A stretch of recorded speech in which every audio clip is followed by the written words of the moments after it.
All right, guys, welcome back to another episode of the Revival Podcast. I'm excited. We've got kind of a different guest on here. We've got Gio Masaya. Welcome, Gio. Thank you. Happy to Uh, be here. yeah, so Gio is a recent hire here at Revival. He hmm is our new head of recruiting, or like an inside recruiter. And so he handles all of our like our Indeed funnel, outreach, all that kind of stuff, running all the meetings, trying to Yeah. get guys in the door, ready to go, and then passed off into the markets. So we're super excited to have him on here. He's already been doing a really good job, and he's Thank only you. been here for a couple of weeks. Yeah. So goal today is really to help you guys get to know Gio on a more personal level. So as you guys are integrated with him, you know who he is. Yeah. Yeah. So let's start us off, Gio. Take us back a little bit further than maybe you might take someone back if they ask you to Okay. tell you about yourself.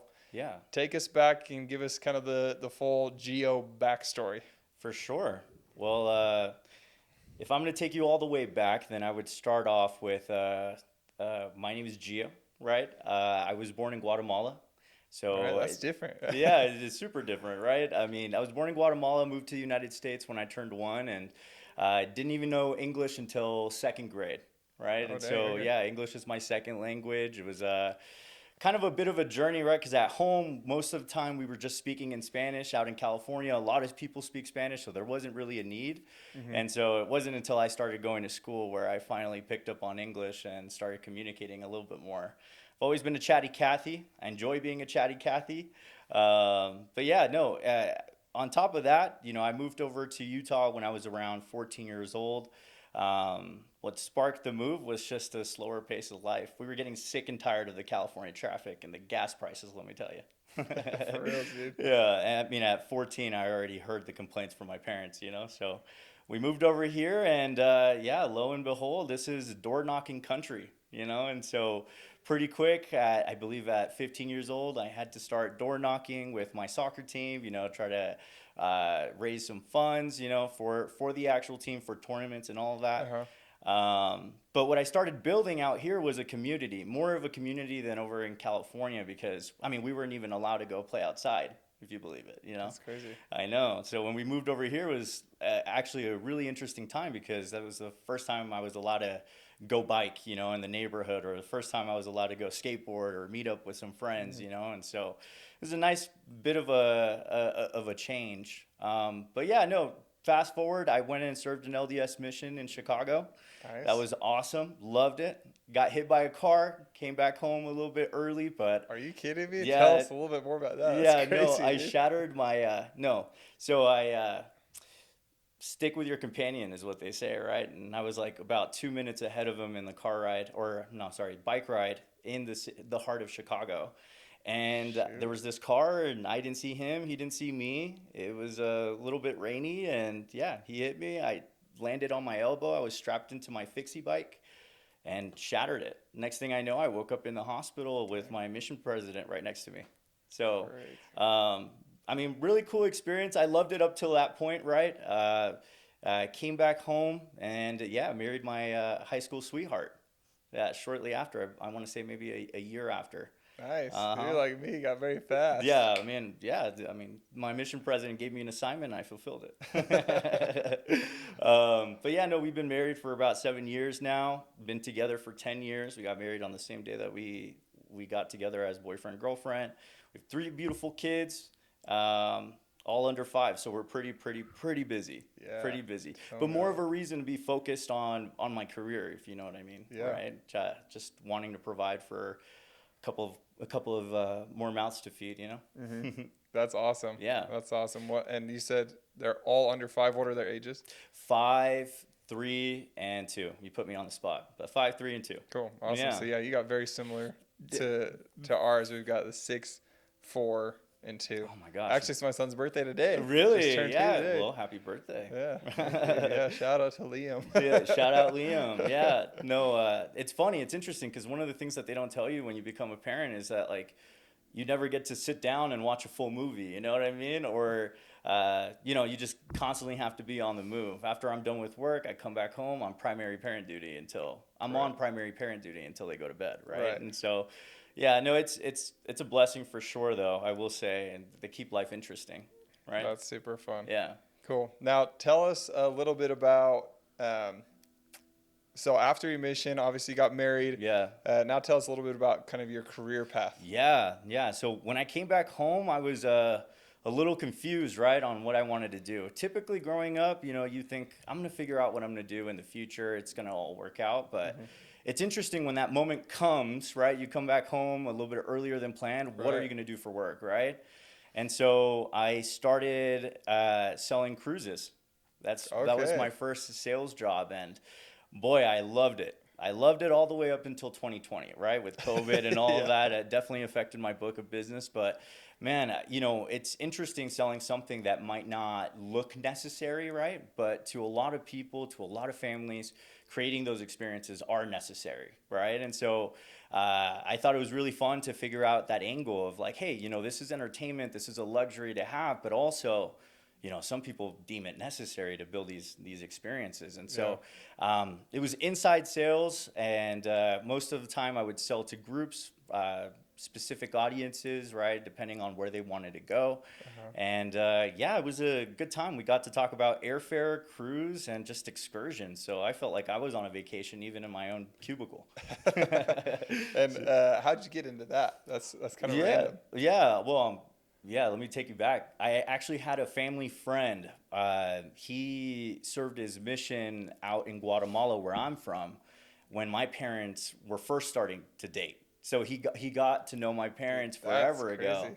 and then when we moved to Utah, he was over here, and we connected, and little by little, opportunities started to come. He owned his own business, and yeah, he launched this travel agency, and he wanted a group of guys that knew how to talk to be part of it. And so that's how I was offered the opportunity. I'm glad that that's what happened, because it was either that or maybe even working at a warehouse, and Yeah. this seemed way more appealing to my Yeah, for skills. sure. Yeah, I was gonna ask you, like, did you like back in high school or on your mission have a career path that you had your eyes set on that you were planning on, and then this was a pivot, or you were just like, I don't know what I'm gonna do, and this Yeah, just yeah. happened to fall There, into your lap, or how did that? there were three things that I wanted to do, right? That I knew that maybe I would have passion enough to do it. Number one was to be a barber.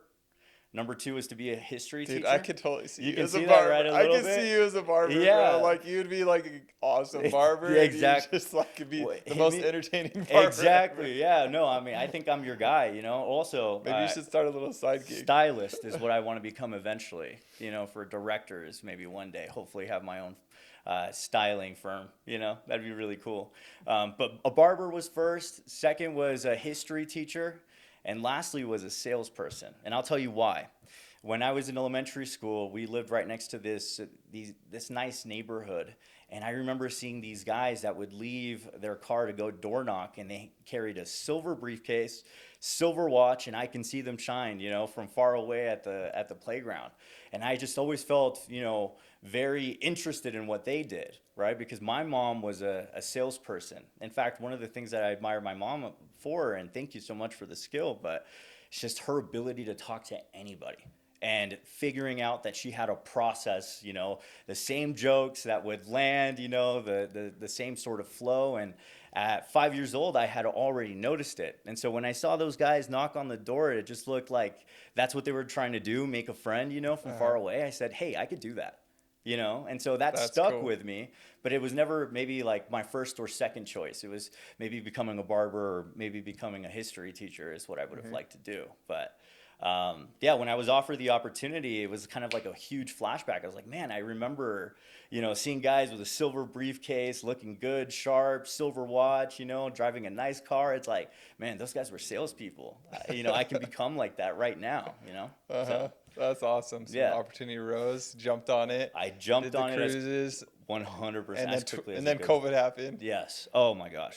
Let me walk you through that, because that was so we were selling cruises specifically to the Holy Land in Israel. Okay. Okay, so and at that time in 2020, there was some turmoil there. There was something happening, and so that already affected my book of business. 2 years prior, in 2018, we had chartered a trip to go to the Holy Land that was scheduled to go on a cruise in October of 2020. Uh-huh. And so obviously with COVID happening, a lot of my teammates got furloughed. I stayed on. And so kind of hard to sell cruises around that time, as you can imagine, Yeah, right? for And so sure. most of the time was really dealing with my customers that had booked this, expensive trip to go to the Holy Land that didn't end up happening. And so a lot of calls, or I guess I learned how to de-escalate calls, high volume Yeah, wise, for reals, dude. That would be. I nightmare. remember in 2020, like I had some flights canceled. Yeah, I was thinking, dude, these people have to take the calls. yeah, That would be my last pick of a job right now. yeah. No, Like, it was the that's worst. all they're doing all day long is angry customers calling them. Yeah, and meanwhile, you see your friends post on Snapchat that they're going out on a trip or they're going rock climbing on a random Tuesday. Meanwhile, you're handling the calls, right? Right.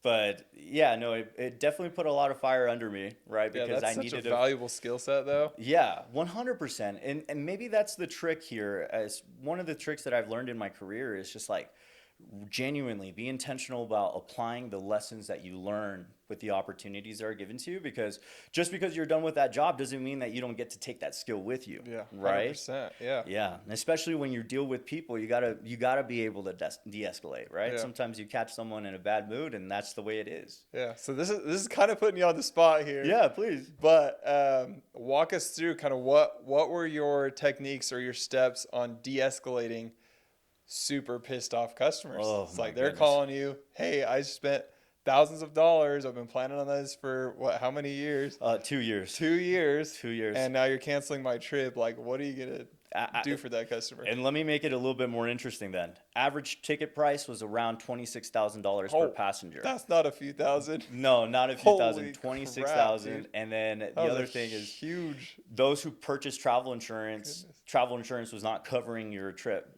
Yo. So, okay, so that's who I'm de-escalating, right? They're not pissed off. They are Extra mega mad, pissed yeah. off. So, I'll preface this. There's not really much de-escalating that you can do other than being empathetic, right? I totally understand where you're coming from. That was number one. It's like seeing where they're coming from and kind of sharing their emotion rather than like making sure I said the right thing, right? It was more so like, hey, I would be upset, if I spent $48,000 on my trip, that I planned 2 years ago and it's not happening.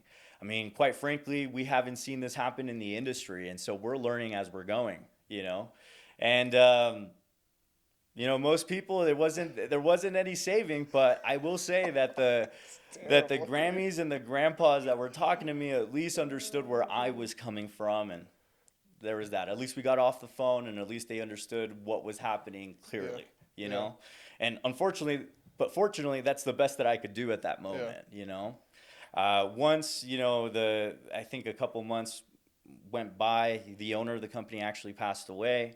And one of his last wishes was to mass send thank you cards to all of our customers, and I wasn't sure how it was going to be received, but we started getting calls, with thank yous, thank you for understanding where we were coming from. I'm sorry for saying this to you a couple months ago. I was just upset. Understandably so. I get it. Yeah. I would be upset too. Yeah. But yeah, it was a really challenging time, I think, for businesses and for support people and salespeople all around. So, not sure if that's the best story, but I mean, it's a pretty serious heartache, right? Yeah. Losing 50 grand, Yeah. Cool. So it really just comes down to empathy. Don't And- shoot the messenger, man. I'm on your side. Yes. But just got to let you know this is how it's going to be. And give them the rules of the game. Yeah. Once they understand the rules of the game, it's not like they blame you entirely anymore, Right. because they understand how the industry works. Right. So yeah, 100%. That's crazy. Cool. Yeah. All right. So, and was that what ended your career in cruise sales? Was 2020? Yes, it definitely ended because, the book of business was definitely affected. Leads were kind of scared, or people were scared to go travel, understandably. Right. So I had to pivot to something maybe more essential, like health insurance. So I started selling health insurance after that.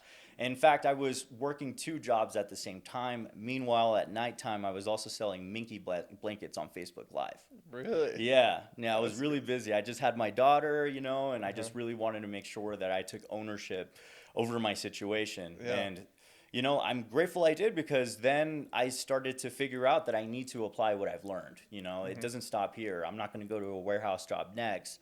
I'm going to keep building and expounding on this sales career I just landed on, Yeah. Yeah. and it Okay. speaks to me.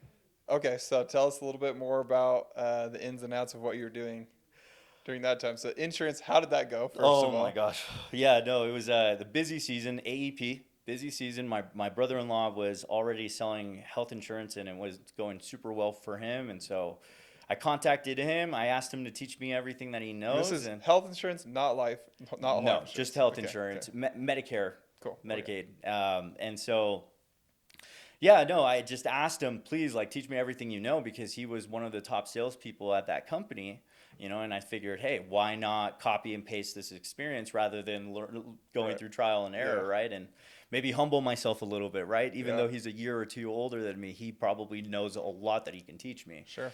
And so my first AEP went well. I stayed on the phones about 93% of the time when I was scheduled, which was a fantastic stat. Right. And this is working Monday through Sunday from 8 o'clock in the morning to 8 p.m., sometimes earlier, like 5 o'clock. Dang, dude. But, that's what we were doing. We were crushing the phones. And the way that I thought about it is, we're crushing the phones, but I'm also helping people, Hmm. right? You got to stay connected to the purpose. I'm helping people. And then your compensation is an echo of your impact, is the way that I view it, right? And so, yeah, it went super well. After I burnt myself out, I said, hey, you know what? I need to find a different sales job. Because health insurance, although it's a very essential product, it's very complex, and a lot of people just don't get it. And so a lot of the time you spend, really educating, Right. customers, and closing deals, yes, but just not as quick of a sales cycle that I was used to. I wanted something else, Yeah. essentially. And so, yeah, lo and behold, I uh, I transitioned over to selling software as a service. And I believe that really just my numbers spoke for themselves. And I went from, just an inbound sales rep to an AE, or account executive, for those who don't know, which is kind of a big boy position. Instead of doing the cold calls, now you're closing the appointments, Uh right? huh. And yeah, I figured that that's something that I was good at. I know how to talk to different groups of people thanks to my experience. And most of all, just genuinely finding a solution to someone's problem. That's what Yeah. I care about. Yeah. Yeah. And did you enjoy that avenue a lot more than your Yes, previous ones? 100%. 100%. Because, like I said before, it was just, complexity isn't a bad thing, but how can you help someone who maybe has never taken a course on understanding health insurance benefits, and you're forced to use big words, legal jargon that you have to use on a recorded line, right? And so I felt like it was, a little less helping, more educating, which is fine. But also, I'm a salesperson, you know what Yeah. I mean? Someone should educate them before meeting with me, Hmm. so I can educate them and get them closer to the finish Yeah. line, right? Right. Right. So it's that balance of, like, how can I help but also be efficient with my time? Yeah. So, what are some of the skill sets that you gained, or your biggest takeaways from doing your software as a Uh, sales? yeah, I would say the needs analysis, needs analysis, needs analysis, needs analysis. And the reason why is, how can you help someone if you don't know what their problem is? And that brings me to point number two, which is probably empathy. One of the best ways to overcome objections is, instead of it's drawing a line in between you and them on the sand, it's better to just look at the situation from their point of view, because then it's not a personal objection or anything, right? You can see the factors that, goes into them making a decision, and use those factors to find the best solution possible, right? And if something doesn't close, then that's completely fine. At least you can pat yourself on the back and know that you did everything that you could Yeah. to help them out. And at the end of the day, products aren't for everybody. And that's the beauty of products, right? You have to find someone through needs analysis to double check and make sure that what you are offering can genuinely help you. If Totally. not, you're not setting them up for a positive experience, I should say. Right? Totally. Yeah. I always tell my closers that I almost like to play the role of the consultant, or the Yeah, therapist is not the right word, but like you get to the totally. end and they're looking at each other and they're Yeah, like, "Hey, we're gonna do this." It's yeah, like your role is then to put yourself in their shoes, exactly. but also like you've sat in on hundreds of other couples dealing with the exact same Exactly. decision, same oh, do we do the yard? Do we do the deck? Do we do the roof? Yes, Do we do this? Like, dude, you've already watched people walk through this. exactly. You're the most qualified person to sit in and help them weigh out all of their options, weigh out their needs, Yeah, show them all of the things that you've analyzed. It's exactly. like, hey, this is the best decision for you right now. This is actually going to have the most impact. Here's 100. why. I get where you're coming from. I had all these other customers, dealt with the same things. It's like, be the consultant, help them come to those conclusions Absolutely. themselves rather than trying to just push your agenda. Yeah, and tell me if you agree, but actually spending time getting that consistent activity, right, whether it be dialing or knocking on doors, genuinely builds confidence, Oh, right? yeah. You have to feel shaky before you feel strong. And so For you're sure, absolutely dude. right. The more that you have these conversations, you start to map out your dialogue tree. You know, there's only three answers that really happen after I ask this, you know, and yeah, as you spend time, you become comfortable with each conversation point or each branch from the dialogue tree. Totally. Right. And yeah, I quickly found that out with my first sales job. I said, hey, you know what? Some people, they just give you the same answers over and over again, and I know how to navigate that, and that has never changed in every single position or sales role that I've been in, Yeah. including in my current role. Same thing.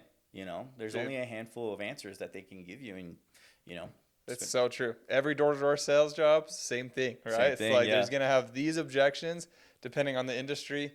I know pest control ended up having actually a lot more than Right. Windows. Uh-huh. That's another reason like I love Yeah. Windows sales. Like Yeah. when you're a setter, literally there's like three things that they're going to throw at you. They might be all worded a little bit different, but Mm-hmm.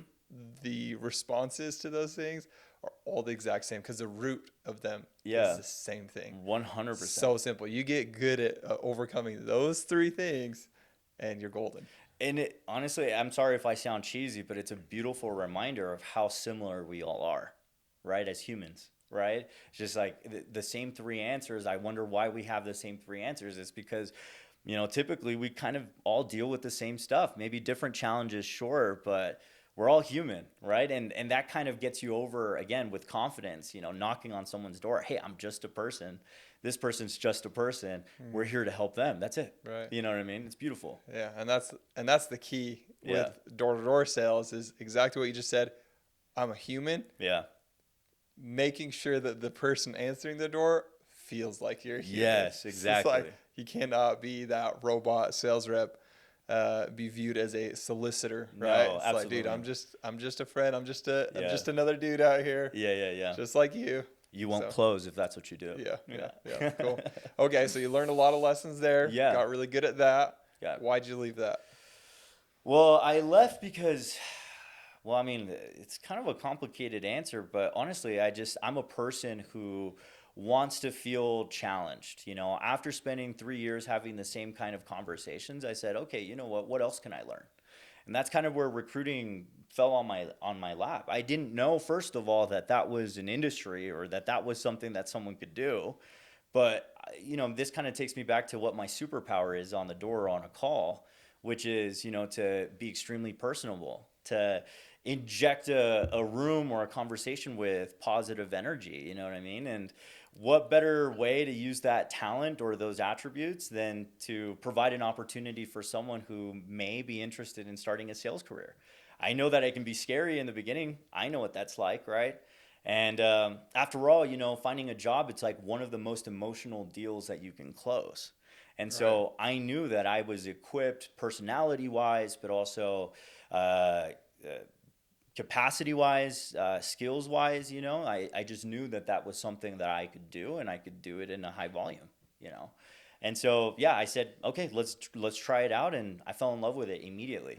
You would think that people that interview for a job, they just, you know, they want to hear the yes, but it's more than that. It's about, you know, am I answering the questions? Am I giving them confidence to the hesitations that they maybe Right. don't feel comfortable sharing? Right. Right. And so I have to make sure that I'm in tune and that I'm empathetic, but also at the same time that I'm getting the answers that I'm looking for, you know? Yeah. Totally. Yeah. Yeah. So, walk us through. Did you just do one other recruiting job before coming here? 3 years. Yeah. Okay. So yeah, tell us a little bit about that job. Oof. Cause that's some impressive stuff that you did. Yeah, thank you so much. Well, one of the first things that, you know, Maybe I can start here. I mean, when first started, I had to come to the realization that not everybody is going to say yes to a job offer, which again, surprising. Okay, how do I overcome that? I had to shadow a lot of my teammates who maybe had less years in sales than I did, and so it required some humbling. Mhm. And then, there was a second component to my job that I felt like a pain, which was to self schedule your appointments. Because, half the day you're taking interviews, half the day you're texting people hoping that they respond back and that they get scheduled onto your calendar for the next day so that you can stay productive, right? And pretty quickly in the age of AI, I spoke to my manager. I said, hey, you know what? We need to figure out something automation wise to fill up our schedules because the way that we're currently, interviewing and hiring is just not as efficient. It takes me half a day to get 12 appointments for the next day, just 12. When we have capacity to possibly interview maybe 18, 22 people, just depending, right, on Right. how good we are to systemize and uniform everything, right? And so, yeah, and this was me as just a regular recruiter. I made sure that I integrated before I innovated. That's very important. But after staying there for a couple months and seeing the pain points, I decided, you know what, let's have some courage to be more productive. And I told my manager, and he started giving me some extra assignments. It was unpaid, but I said, you know what, like, if I get additional responsibilities, might as well just call this an opportunity, shine. Maybe this gives me an opportunity to shine, and who knows? Maybe there's a promotion my way, or maybe I can just build something bigger here, or maybe take what I've learned and build my own business or something. Right. Something has to come from this, and so. After a couple of months of trial and error, I want to say that we perfected it, even though perfection doesn't exist. But what we ended up doing was no longer did we have to schedule for our next day. We had a system that we built out that would add these appointments onto our calendars. And before we knew it, we had 12 guys that were recruiting about 250 people a week, 1,000 people in a month, That's crazy. which is amazing because before it was like around 45 people in a week. So big, big, big difference. And I'm so grateful that I was a part of it. You know what I mean? Because it didn't seem like that was that big of an opportunity. But obviously, going from 60 recruits in a week to 250, wow, wouldn't you be excited too? Oh, heck yeah. Yeah, exactly. And just that spirit was so contagious in that office. But yeah, 3 years went back doing the same thing. I got promoted. I started to have, webinar experience, just a professional communication experience with large groups. And I also got to train people on sales one-on-one, which if you remember, I said earlier, I wanted to be a teacher. That's Mhm. what spoke to me as well. And so, yeah, it was very serendipitous to be able to do sales, to be able to do recruiting, and to be able to do the teaching. I felt like I made a space for myself specifically. That's so cool. Yeah, That sounds like super fulfilling yeah, very, job, everything kind of leading up to that point. right. Um, what were some of the key takeaways through that experience? I do want to also hit on Yeah, something you said. I loved how you're like, hey, I got these added responsibilities, no pay, okay. but your reaction to it was so powerful. And I Yeah, just want everyone out there like listening to really soak that in yeah, because that type of attitude is what gets you places. Like so often in life, I mean, take a business owner, right? You do crazy. not get paid No, for the work you're putting in like an hourly wage. yeah, You don't get paid on anything in life really until the results happen. right, And so like you taking that as opportunity and say, hey, this is added responsibility. They're not increasing my pay, right. but I'm going to do it because I know something's going to come out of it, whether it's the skill sets I gain that I can Mm-hmm. take with me later. This grows into something bitter. Maybe it earns a raise. Maybe it's a Maybe, promotion. yeah, Who knows? who knows? But if you're always putting in the effort, like results will follow. Exactly. That is like a universal law. Exactly right. And I will piggyback onto that because you can ask for opportunities, but if you're not present enough and if you are not willing to bet on yourself, you will miss the opportunities that are right in front of you, right? It would have been easy for me to be like, it's 9 to 5. They got to pay me more, if that's what they want to do. Yeah. Or you can have a more proactive approach and more, because again, it's not just about that job. It's like, what can you do with this experience that could benefit you for the rest of your life? If you're just thinking about it for your job, then you're not thinking big picture enough, right? And so, for me, it was very important to seize that opportunity and think, you know what, I can apply this. I don't know where I'm going to apply this, but I'm going to make sure that I apply whatever I learned from this opportunity Yeah. because I asked for this. So I need to honor the fact that I've asked for this, and bet on myself. Yeah. Yeah. It kills me when I have like reps or employees. Uh-huh. It's like, oh, I'm not going to do that extra stuff unless you are Yes. giving me more. I'm like, dude, that is totally backwards. It's backwards. You go do more and I will then give you more. I will. Yeah, exactly. I promise you, like, it will work out that way. And then I have a lot of our market owners that do just that, and they're awesome, and they go above and beyond, and they're hiring their own assistants. They're doing X, Y, and Z. They're building out platforms. They're building out systems so that they can maximize their value. Yep. I'm like, yeah, and guess what? We're rewarding them for that. Yeah. It's like, be innovative, be creative, put in the extra work. Like, you're going to come out on top if you're doing that. Exactly It's right. like, no one's going to want to promote the guy that is asking for more money before they've provided more value. Exactly. That's definitely a toughie. Try selling that. You know Yeah. what I mean? I wonder what your close rate's going to be. Yeah. It's way better to seize the opportunities that you ask for and try to look at it from a, glass half full sort of point of view rather than glass half empty. Yeah. And then that kind of takes us to how you ended things over there, why you ended things over there, and how you landed over here. Yeah. So one of the things that, for me, recruiting is a science, right? Especially if we're going to be using tools like AI, right? Let's use the tools like AI because it can make us efficient. It can optimize the workplace, but there still needs to be a balance between personal touch and automation. Can I call AI a clinker, or is that not Sure. appropriate? Okay. Yeah. I mean, so I'll probably say it in the future. I just wanted to double check with you. But, for us in the beginning, I felt, if we're going to automate, it can come across very corny, very cheesy. We're like, we're hiring in numbers, and that doesn't feel good, right, as a job seeker. So we need to balance this out from using these tools, but still having that personal touch. After my 3 years of working at SunPower, truthfully, I felt like I was a private company, or I said SunPower.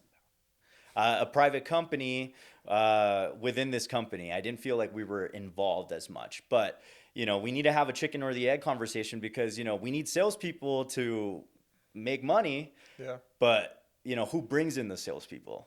That's us, right? And so I genuinely felt that our input definitely needed to matter. And if it wasn't going to matter, if they wanted to take their business somewhere else, that's perfectly fine. But I get to have autonomy. I get to have control over my career. I'm going to look for someone who would listen, to kind of my philosophy when it comes to recruiting. Right. So when they decided to go 100% automation, no interview even, I felt, that was going to hurt more than help.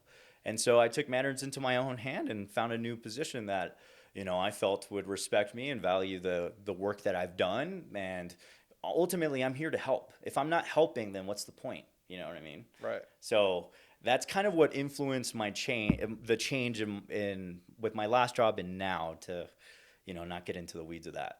Yeah. Yeah. Yeah. Really comes down to just you felt like they were going in a direction that wasn't in alignment with how you feel like recruiting Right. is most productive and where you can bring the most value. And I'm not saying that from a point of entitlement. I'm just saying that from being in the trenches, right? If I were a business owner, I may not use all of the feedback that my guys in the trenches are using, right? Because I might have some components that they're not keeping in mind. But ultimately, I think that is valuable information, 100%. to use. The boots on the ground feedback is the most valuable feedback. Absolutely. Absolutely. It's an easy trap to fall into is higher ups. The more disconnected you get, sometimes you're sitting around in the office for too long and make decisions without the context of the boots on the ground. Exactly. You've got to listen to these guys. Yeah. It's a disadvantage and if we don't, right? Yeah. And I 100%. And you know what? With work, isn't that one of the most beautiful things about a job? That you get to work with others to try to meet a goal or to try to solve a problem. If we're all in our own different islands, right, and if we don't talk to each other, we might as well be working blind, you know. And so let's really champion others and live amongst them equally to really solve these problems. Yeah, that's so cool. Well, Yeah. we're super excited to have you over here. Obviously, you've gained a lot of skill sets over the Yeah. years, and there's still more to learn. Yeah. And that's the fun thing. It's like we're all about growth. We're all about learning and becoming the best versions of ourselves here. Exactly. So I'm excited to see what you can do. Hopefully, we can go from 60 to Yeah, I know. 250. We're gonna work on that. I have plenty of plans for Revival, and I'm excited to be a part of it. Yeah. Genuinely, I am. Cool. Well, thanks for coming on. I'm glad Thank you. everyone could get to know you a little bit more because you are such a great fit for Revival, and yeah. we're just super excited to have you. Happy to be here.